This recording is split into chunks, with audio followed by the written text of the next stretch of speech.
आलोचना सिर्फ उसी मनुष्य का नहीं होता जो कभी कुछ नया करने का परिश्रम नहीं करता, नया करने के बारे में सोचता नहीं। उसका विचारधारा हमेशा पुरातन में ही सीमित रह जाता है। हमें पुरातन से जो कुछ भी सही है, सत्य का बोध देता हो, उसे आगे बढ़ाना चाहिए, और जो कुछ भी समय के साथ साथ अनुपयोग लगे उसे छोड़ देना चाहिए।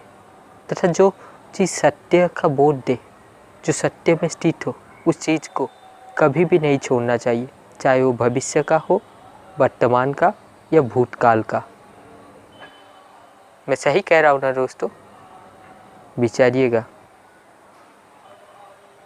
जो सिर्फ बैठे रहता है, कुछ सोचता नहीं, जैसे जीवन चल रहा है वैसे ही चलते रहता है, निराश होकर दुख मनाता है और भाग्य को दोषारोपण करता है, परंतु ये वो भूल जाता है कि मनुष्य का भाग्य भी उसके कर्म से बनता है।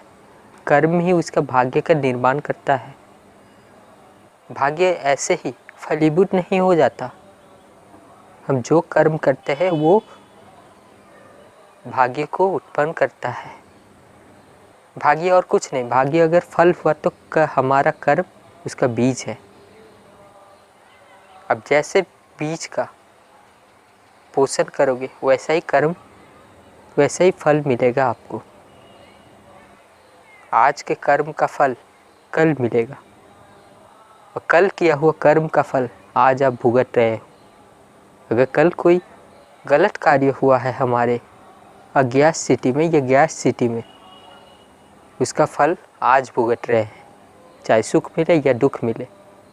और अगर आज हम ऐसे ही अंधकार में बैठे रहे, ज्ञान की ओर नहीं चले, निराश होकर, हताश होकर भाग्य को दोष देते रहे और गलत मार्ग की ओर पैर आगे बढ़ा ले, उसकी ओर आगे चलने लगे, कुमार्ग की ओर बढ़ने लगे, तो ये तय मानिए दोस्तों कि आपका भाग्य कभी भी उदय नहीं हो सकता।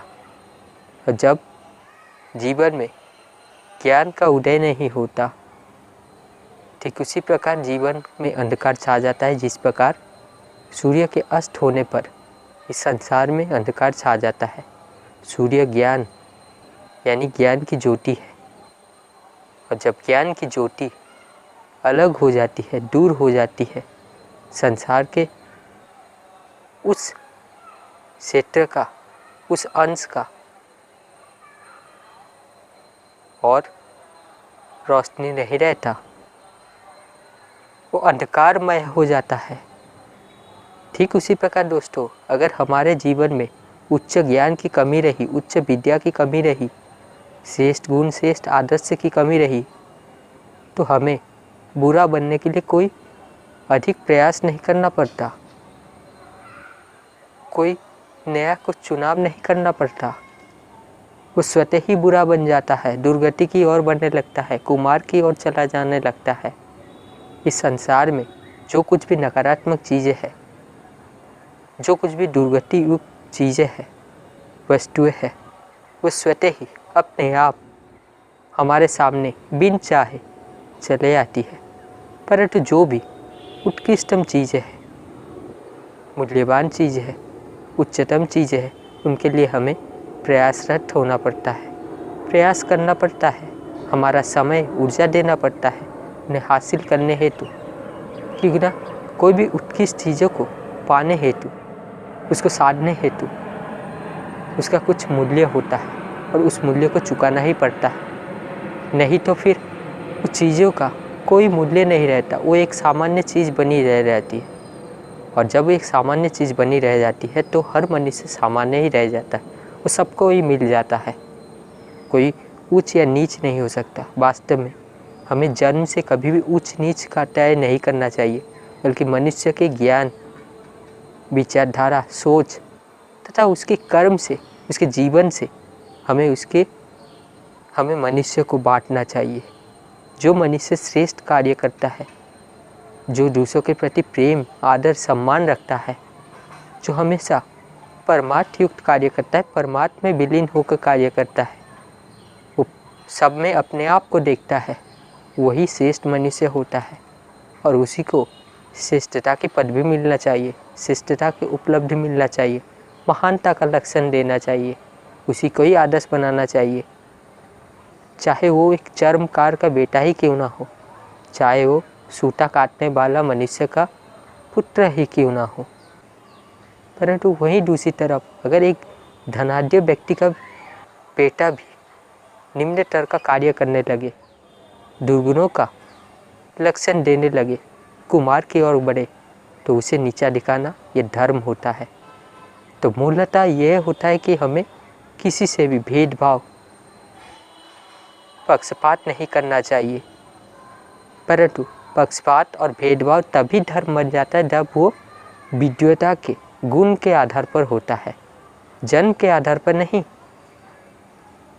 तो अंततः यही कहूँगा दोस्तों कि आलोचना से मत डरो, जो आप करना चाहते हो, परंतु हाँ, करने से पहले ये याद रखना, ये अवश्य देख लेना, अच्छी तरह से अवलोकन कर लेना कि वो कार्य क्या वास्तव में श्रेष्ठ है, क्या धर्मयुक्त है, क्या सत्यनिष्ठ है, क्या उससे समाज का, राष्ट्र का कल्याण जुड़ा हुआ है।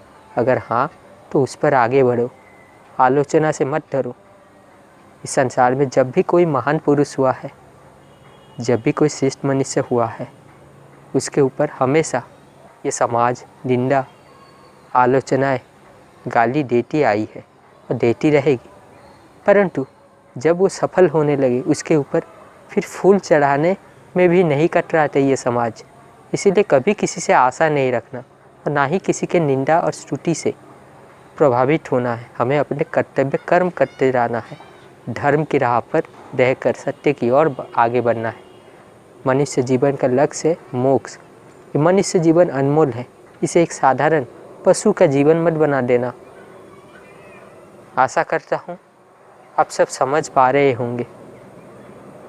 अब ये आपका समय है, आप पर निर्भर करता है आप क्या करते हैं, किसको चुनते हैं, किस मार्ग में आगे बढ़ते हैं। क्या आलोचना से आप प्रभावित होकर ऐसे ही बैठे रहेंगे, या फिर आज से अभी से कुछ नया, कुछ श्रेष्ठतम परमात्मा की ओर आगे बढ़ेंगे? आपके ऊपर निर्भर करता है। धन्यवाद।